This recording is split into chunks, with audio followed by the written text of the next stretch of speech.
ఇది ఈ నిరుద్యోగం ఇలా పెరుగుద్ది అనేది 2003లో ఆంధ్రప్రభలో నేను సిపిఐలో పనిచేసేవాడిని వామపక్షంలో.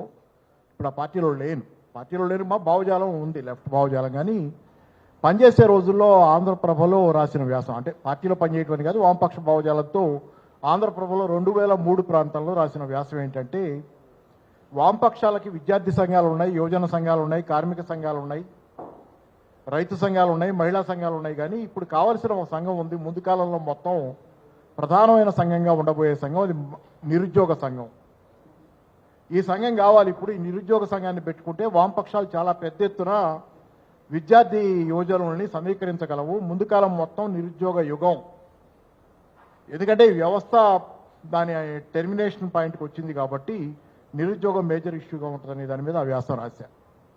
నాకు ఆ రోజు నుంచి నేను గమనిస్తున్నాను, చాలామంది వచ్చారు నిరుద్యోగుల ఇష్యూస్ని టేకప్ చేసి. ఈ మధ్యకాలంలో నార్త్ ఇండియా నుంచి అయితే నేషనల్ వైడ్ పెద్ద జర్నలిస్ట్గా యోగేంద్ర యాదవ్ కూడా చాలాసార్లు దీని గురించి చాలా పెద్ద ఇష్యూ అని మాట్లాడటం. స్థానికంగా కూడా ఇందాక పేరు చెప్పారు, కోదండరామ్ గారు, మళ్ళీ లేకపోతే ఇతరత్ర చాలామంది కూడా మాట్లాడారు. కానీ ఎవరు ఇది ఇదే అది సరే, వాళ్ళు కొంతమంది పదవులు తీసుకున్నారు, మానేశారు. తర్వాత ఇందాక పెద్దలు చెప్పిన వాటిల్లో నాకు ఇంతమంది మాట్లాడిన దానిలో నాకేం వీళ్ళ పట్ల వాళ్ళు చెప్పిన సమస్యల పట్ల నాకేమీ భిన్నాభిప్రాయం ఏం లేదు. చాలా మేరకు నాకు బాధ కూడా అనిపించింది. ఎందుకంటే నేను బయటకు వెళ్ళేది మీటింగ్లో పార్టిసిపేట్ చేసి జనరల్గా తక్కువ ఉన్నా. బయట సోషల్ లైఫ్ చాలా తక్కువ, చదువుకోవటం, నేనేదో పత్రికల్లో రాయటం, ఆ టీవీలో మాట్లాడటం తప్పితే బయట ఇందాక మీరంతా మాట్లాడుతున్నప్పుడు వింటే కొంతమందిలో కనపడుతున్న ఆవేదన, నాకు కొన్ని విషయాలు మిమ్మల్ని భయపెట్టడానికి కాదు కానీ కొన్ని విషయాలు ఖచ్చితంగా చెప్పాలనే ఫీలింగ్ ఉంది. Not to scare you. మీరంతా నేను ఒకటే చెబుతున్నా, దీనిలో మిమ్మల్ని భయపెట్టాలనో మిమ్మల్ని ఏదో చేయాలని కాదు నా ఉద్దేశం. కానీ కొన్ని విషయాలు చెప్పకపోయేటట్లయితే, నిజాలని వాస్తవాలని ఫేస్ చేయకపోతే పరిష్కారం మనం కనుక్కోలేము. తర్వాత మీకు ఇక్కడ ఏంటంటే, మీరు చాలామంది మాట్లాడిన వాటిలో సమస్య ఉంది కానీ పరిష్కారం ఎక్కడ పెద్ద ఎత్తున చెప్పాల. మీరు అందరు గమనించే ఉంటారు. సార్ ఒకళ్ళు అశోక్ గారు చెప్పారు పరిష్కారం, ఆ పరిష్కారం రాజ్యాంగబద్ధంగా ఆచరణ సాధ్యం కాని పరిష్కారం అని వ్యక్తిగతంగా నేను అనుకుంటున్నా. ఆయనతో నాకున్న విభేదం ఏంటంటే, ఆయన ఆవేదన నాకు తెలుసు. అశోక్ గారి వీడియోలు ఎన్నో చూశాను నేను, ఆయన పర్సనల్గా పరిచయం లేదు, ఎన్నో వీడియోలు చూశాను. ఆయన ఎంత జెన్యూన్గా గవర్నమెంట్ మారాలి, ప్రజల ఈ విద్యార్థుల జీవితాలు బాగుపడాలని ఆయన సంస్థ వ్యాపారం ఉండి కూడా దాన్ని కూడా చేసుకుని బలిపెట్టుకుని దిగి రంగంలో అదే కమిట్మెంట్తో ఆ తర్వాత రాజీ పడకుండా పోరాడుతున్నటువంటి వ్యక్తిగా నాకు చాలా గౌరవం ఉంది. కానీ ఏంటంటే ఆ ఆగ్రహం మళ్ళీ ఇంకో తప్పు చేయడానికి దారి తీయకూడదు అనేది నేను అనుకుంటున్నాను. ఆగ్రహం ఉంది ఆయనకి. కానీ ఈరోజు సరే, నాన్ లోకల్ అనేది ఇష్యూ ఉంది, లోకల్స్ జాబ్ కావాలి. కానీ ప్రైవేట్ రంగం పెరిగిపోయిన తర్వాత మన లోకల్స్ నాన్ లోకల్స్ గురించి మాట్లాడే ఇది రాజ్యాంగబద్ధంగా ఈరోజు సాధ్యంగా కూడా పోయింది, ప్రమాదకరమైనటువంటిది. సరే, మెరిట్ లేదు, టాలెంట్ లేదు తెలంగాణ విద్యార్థులకు అనేది ఇంకో ఆరోపణ ఉంది. దానికి ఏదో స్కిల్ డెవలప్మెంట్ చెప్పారు. కానీ ఆల్రెడీ సాఫ్ట్వేర్ రంగంలో కూడా ఉన్న ఉద్యోగాలు పోతున్నాయి. మిత్రులు గమనిస్తే పెద్దలు అశోక్ గారు, సాఫ్ట్వేర్ రంగం చాలా బలహీనపడుతుంది, సాఫ్ట్వేర్ రంగంలో ఉన్న పరిశ్రమల్లో వేలాది ఉద్యోగాలు పోతున్నాయి. సరే, ఇది కాసేపు ఇది అయితే ఓవరాల్గా నేను చెప్పేది ఒకటే. ఇక్కడ ఏంటంటే, నేనేం మిమ్మల్ని భయపెట్టాలని చెప్పటం లేదని చెప్తానే. నేను మిమ్మల్ని అందరినీ ఒక ప్రశ్న అడుగుతున్నా, నన్ను నేను కూడా అడిగిన ప్రశ్న అది. రేవంత్ రెడ్డి గారి ప్రభుత్వం అధికారంలోకి వచ్చింది, సంవత్సరానికి 2 లక్షల ఉద్యోగాలు ఇస్తారని చెప్పి అధికారంలోకి వచ్చింది. సరే, నిధులు అంటారా, అవినీతి జరుగుతుందని ఆరోపణలు మనం చేస్తాం. నిధులు ఉన్నాయి, మనం తినడానికి కదా, జనానికి ఎందుకు ఇవ్వాలనేది అనుకునేవాళ్ళు. అనుకుంటే ప్రభుత్వాలు చేస్తున్న పనులే చాలా మంది రాజకీయ నాయకులు, అవి మనకి పంచాల్సిన అవసరం లేదనేది. కానీ ఉద్యోగాలు ఇస్తే వాట్ హ్యాపెన్స్? ఉద్యోగాలు ఎందుకు ఇవ్వటల్లా? ఉద్యోగాలు ఇస్తే వాళ్ళ క్రెడిటే కదా, అయినా వాళ్ళ జేబులో పెట్టుకున్నట్టు ఎందుకు తీసి ఇవ్వటల్లా? వాళ్ళ జేబులోంచి ఏదో తీసిస్తున్నట్టు. సింపుల్ క్వశ్చన్, మీరు ఒకసారి ఆలోచించండి. ఉద్యోగాలు ఉన్నాయని మనం అందరం అనుకుంటున్నాం, ఇన్ని ఉద్యోగాలు ఉన్నాయి, ఖాళీలు ఉన్నాయి అనుకుంటున్నాం.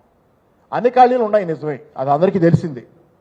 కానీ ఆ ఖాళీలు భర్తీ చేయడానికి వాళ్ళదేం పోదు దానిలో. అంటే జీతాలు ఇస్తారు, అది వేరే విషయం. కానీ వాళ్ళదేం పోదు. పోనప్పుడు కూడా వాళ్ళు ఎందుకు ఉద్యోగాలు భర్తీ చేయట్లా? మాత్రం మంచి పేరు అయితే వస్తాయి కదా. సింపుల్ ఒకటే క్వశ్చన్. వాళ్ళకి మంచి పేరు తెచ్చుకోవడానికి కష్టం లేకుండా డబ్బులు, అంటే బడ్జెట్లో పెట్టే డబ్బులు, ఇంకోటో కాంట్రాక్ట్లో పెట్టే డబ్బులు తినొద్దని చెప్పి ఇవ్వటం లేదు. ఇది పబ్లిక్ ఖర్చు పెట్టకుండా తింటున్నారు అనుకోవచ్చు. కానీ ఉద్యోగాలు ఇవ్వటం దగ్గర వాళ్ళకి వచ్చిన సమస్య ఏంటని ఒక చిన్న ప్రశ్న వేసుకుంటే సమస్య అక్కడ లేదు. ప్రభుత్వం ఇక్కడ ఒకటే ఏంటంటే, నాకు తెలిసిన ఒక్కొక్క అంశంగా చూస్తాను నేను. వీళ్ళకున్న మేజర్ ఇష్యూస్ ఏంటంటే, ఒకటి టెక్నాలజీ పెరిగింది, ఒకటి ప్రైవేటీకరణ పెరిగిన తర్వాత జాబ్స్ అసలు తగ్గిపోయింది. నేను క్రెడిట్ ఇవ్వడానికి కాదు కానీ లాస్ట్ ప్రభుత్వంలో, టీఆర్ఎస్ ప్రభుత్వంలో చాలా పెద్ద ఎత్తున ప్రైవేట్ ఉద్యోగాలు బాగా ట్రై చేశారు. వాళ్ళు ట్రై చేశారు, ఆ ప్రయత్నం తర్వాత ట్రాజెక్టరీ అలాగే కొంత కంటిన్యూ అవడంతో ప్రైవేట్ ఉద్యోగాలు ఎంతో కొంత వస్తున్నాయి.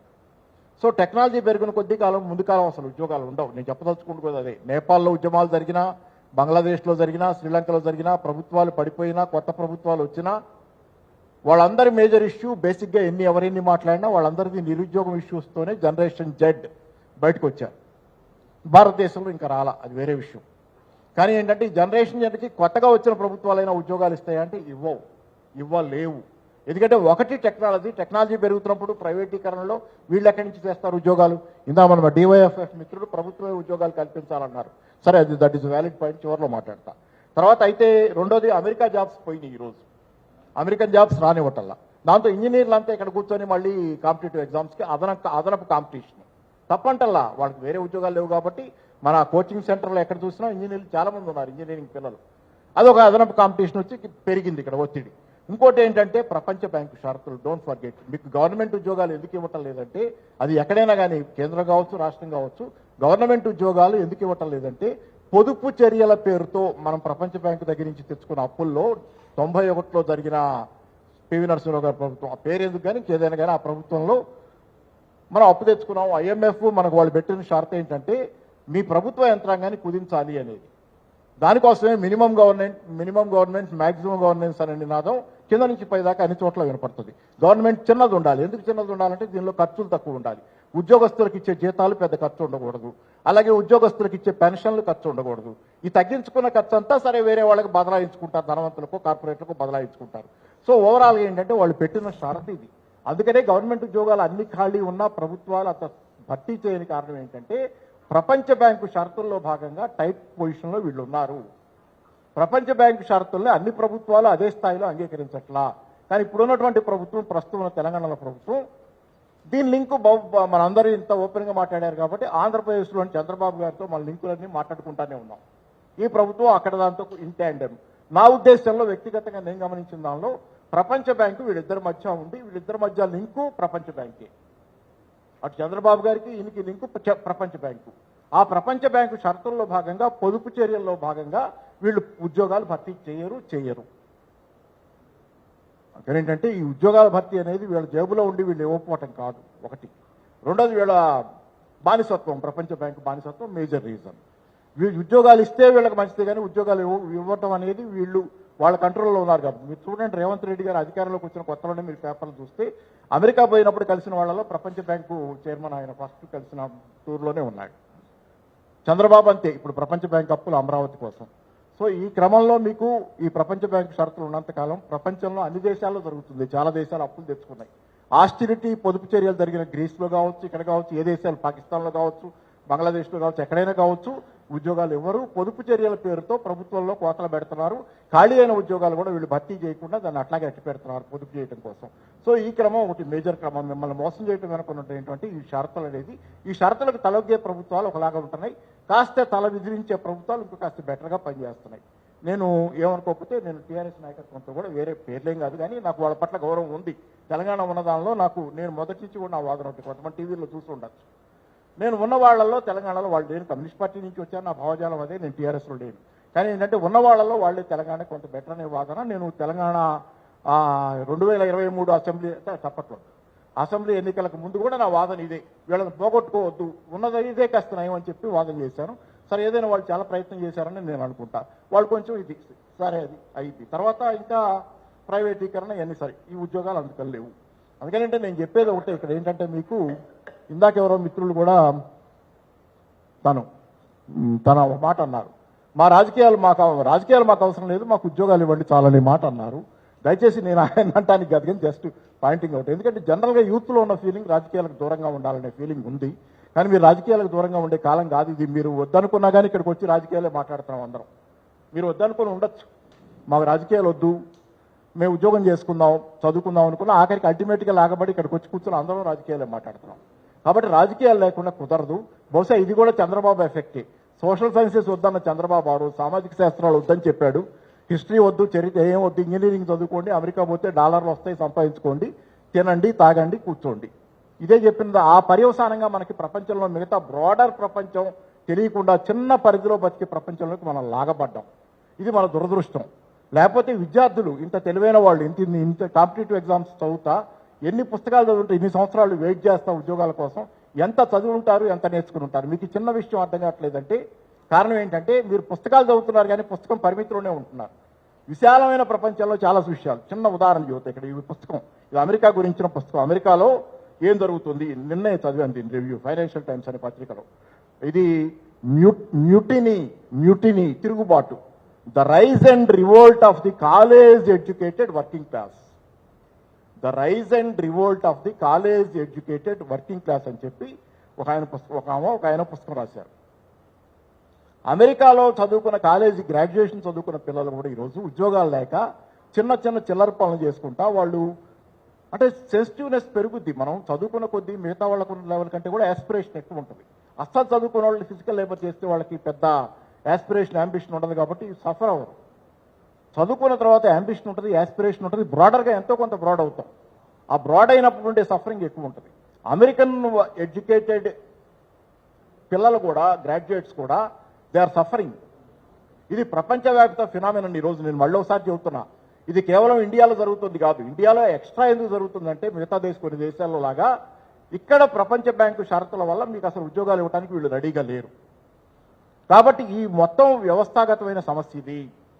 అందుకే నేను దయచేసి చెప్పేది ఒకటే, నేను ఇందాక చెప్పాను, టీఆర్ఎస్ నాయకులతో మాట్లాడినప్పుడు కూడా, ఈ మధ్యకాలంలోనే ఒక 6 నెలల క్రితం పెద్ద నాయకులతో మాట్లాడినప్పుడు కూడా నిరుద్యోగం ఒకదాన్ని పాయింట్అవుట్ చేశాను. నగర ప్రాంతాల్లో నిరుద్యోగం మేజర్ ఇష్యూ, గ్రామీణ ప్రాంతాల్లో రైతాంగానికి మినిమం సపోర్ట్ ప్రైజు, ఈ 2 ఇష్యూలో ఓరియంటెడ్గా దేశంలో ఏ మార్పు అయినా వస్తుంది. మార్పు రావాలంటే లేకపోతే ఇట్లా ఎప్పటికైనా ఇదే ఈ ప్రెస్సింగ్ ఇష్యూస్, అదే రైతాంగానికి మినిమం సపోర్ట్ ప్రైస్ గ్రామీణ ప్రాంతాల్లో, నిరుద్యోగం నగర ప్రాంతాల్లో. సో కాబట్టి ఏంటంటే ఈ ఇష్యూస్లో మీరైనా కానీ టీఆర్ఎస్ నాయకులతో నేను చెప్పింది ఏంటంటే, మీరైనా మళ్ళీ అధికారంలోకి వస్తే 6 నెలల్లోనే మీకు కూడా కొంత ఇబ్బంది వస్తుంది. మీరు ఎంత ప్రయత్నం చేసినా వాళ్ళు జెన్యూన్గా ప్రయత్నం చేస్తారని నేను అనుకుంటున్నాను. ఎట్లాంటి విషయాలు కనీసం మిగతా నేను మాట్లాడాను అన్ని విషయాలు ఇప్పుడు ఇక్కడ మాట్లాడు, జెన్యూన్గా ప్రయత్నం చేసినా మీకు కూడా ఇబ్బంది. ఎందుకంటే వ్యవస్థాగతంగా ఇన్ని లిమిటేషన్స్లో మీరు చేయగలిగకూడదు. కాబట్టి వ్యవస్థాగతమైన మార్పు ఇది. సరే 60లో 70లో మేము వామపక్షాల్లోకి వచ్చినప్పుడు, వామపక్ష ఉద్యమంలో భాగస్వాములుగా ఉన్నప్పుడు చేసినప్పుడు ఒక రకమైన విస్తారమైనటువంటి రాజకీయాలతో మాకున్న లింకు కానీ అది కానీ మమ్మల్ని నాకు నేర్పింది. నేను దయచేసి చెప్తుంది ఒకటే, మీరు already you are in the vortex. రాజకీయాలు అనే సుడిగుండంలోకి మీరు లాగబడ్డారు. మీరు ఇష్టం ఉన్నా లేకపోయినా అర్జెంటుగా రాజకీయాలు నేర్చుకోండి. రాజకీయాలు లేకుండా ఈ దేశాన్ని మీరు మార్చలేరు. రాజకీయాలు లేకుండా మీ దేశాన్ని మీరు మార్చలేరు. ఈ సమస్యల్లో ఇలాగే ఉంటారు. నేను చెప్తుంది బాధపడుతుంది ఎందుకంటే రాజకీయాలు ఉంటే మీరు ఆత్మహత్యలు చేసుకోరు. పోరాటం ఎలాగో తెలుస్తుంది, ప్రశ్నించడం ఎలాగో తెలుస్తుంది, దీన్ని ఎలా మార్చాలనే దాని మీద మీ దృష్టి అటుపోద్ది. కానీ రాజకీయాలు తెలియకుండా, బ్రాడర్గా వ్యవస్థాగతమైన సమస్యలు తెలియకుండా ఇంత చిన్న పరిధిలో నాకు ఉద్యోగం రాలేదనే దాంతో డిప్రెషన్ వస్తే అదే జరుగుద్ది, ఆత్మహత్య జరుగుద్ది. ఆత్మహత్యలు కాదు పరిష్కారం, ఆలోచించడం, రాజకీయాల్లోకి విస్తారమైన ఆలోచనలోకి వెళ్ళటం. డీపొలిటిసైజేషన్ ఆఫ్ డెవలప్మెంట్ అనే కాన్సెప్ట్ వచ్చింది ఈ దేశంలో కూడా, ప్రపంచవ్యాప్తంగా కూడా ప్రపంచీకరణ వచ్చినప్పుడు. అంటే రాజకీయాలు లేకుండా అభివృద్ధి అంట. రాజకీయాలు లేని అభివృద్ధి లేదు. అభివృద్ధి అంటే రాజకీయాలు లేకుండా ఉండదు. కాబట్టి ఈరోజు జరుగుతున్న అభివృద్ధి మొత్తం ధనవంతులకు దోచిపెట్టే అభివృద్ధి, మన దగ్గర మనకేమీ లేకుండా చేసి ధనవంతులకు అన్ని పెట్టే అభివృద్ధి. కాబట్టి దీనిలో మీకు అర్జెంటుగా కావాల్సింది ఏంటంటే రాజకీయాలు కావాలి, రాజకీయాలు నేర్చుకోవాలి. మిత్రుడు చెప్పింది అది కరెక్ట్. ప్రభుత్వ రంగం పెరగాలి ఈ రోజు, లేకపోతే ప్రైవేట్ వాళ్ళకి ఉద్యోగాలు ఇవ్వరు. ఎందుకంటే ప్రైవేట్ రంగంలో వాళ్ళు ఉద్యోగాలు ఇవ్వాలంటే వాళ్ళకి లాభాలు కావాలంటే మీరెందుకు? అమెజాన్ కంపెనీలో అయితే $3,600 పనిచేసి ఒక రాబోట్ పనిచేస్తుంది, 30,000 ఉద్యోగాలు తీసేశాడు అందుకే వాడు. $3,600తో దాని మెయింటెనెన్స్ చూడొచ్చు. సంవత్సరానికి మెయింటెనెన్స్ రాబోట్కి ఒక ఉద్యోగస్తుని పెట్టుకుంటే $36,000 ఇవ్వాలి. ఎందుకు? మీరు ఆర్టిఫిషియల్ ఇంటెలిజెన్స్ వచ్చిన తర్వాత కంపెనీలో మినిమం ఎంట్రీ లెవెల్ జాబ్స్ కావాలంటే మీరు అక్కర్లా ఆర్టిఫిషియల్ ఇంటెలిజెన్స్తో కోడ్ రాసుకుంటున్నారు. ఇంకా చాలా పెరుగుద్ది. ఇది బిగినింగ్. నేను మొన్న ఆర్టిఫిషియల్ ఇంటెలిజెన్స్ గురించి ఇక్కడ పక్కనే కొలంబస్ అని చెప్పి కాఫీ షాప్లో ఒక కోరై అని సాఫ్ట్వేర్ కంపెనీలో ఆయన చేత వచ్చిన పుస్తకం ఎవరో రాస్తే ఆవిష్కరింపజేసాం ఆర్టిఫిషియల్ ఇంటెలిజెన్స్లో. ఆయన కోరై నుంచి వచ్చిన ఆయన చీఫ్ టెక్నాలజీ ఆఫీసర్, ఆర్టిఫిషియల్ ఇంటెలిజెన్స్లో ఎక్స్పర్ట్. ఆయన చెప్పింది ఏంటంటే ఇంకా మనం బిగినింగ్లోనే ఉన్నాం, దీనిలో ఇంకా చాలా ఉంది. ఆర్టిఫిషియల్ ఇంటెలిజెన్స్ డోర్ దగ్గరే ఉన్నామని చెబుతున్నాడు. పైగా ఏం చెప్పాడంటే ఆయన, మనం అంతా డెనియల్ మోడ్లో ఉన్నాం, వాస్తవాన్ని ఇంకా చూడటల్లా, ఇంకా పాత తరహాలోనే ఆలోచిస్తున్నాం, మన కాళ్ళ కింద నేల కదిలిపోతుంది, ఉద్యోగాలు లేవు అని చెబుతున్నాడు. కాబట్టి ప్రభుత్వాలు పెట్టుబడి పెట్టి సమాజం కోసం చేస్తే తప్పితే ప్రైవేట్ వాళ్ళు ఎవరు పెట్టుబడులు పెట్టరు. మీ బదులు యంత్రాలు పనికొస్తాయి, మీ బదులు బ్రెయిన్ వర్క్ చేయడానికి. భారతదేశంలో సర్వీస్ ఇండస్ట్రీ పెద్దది కాబట్టి ఇక్కడ బ్రెయిన్ వర్క్ చేయడానికి ఆర్టిఫిషియల్ ఇంటెలిజెన్స్ ఉంది. We are not required as far as profits main గా నడిచే వ్యవస్థ ఉన్నంత కాలం.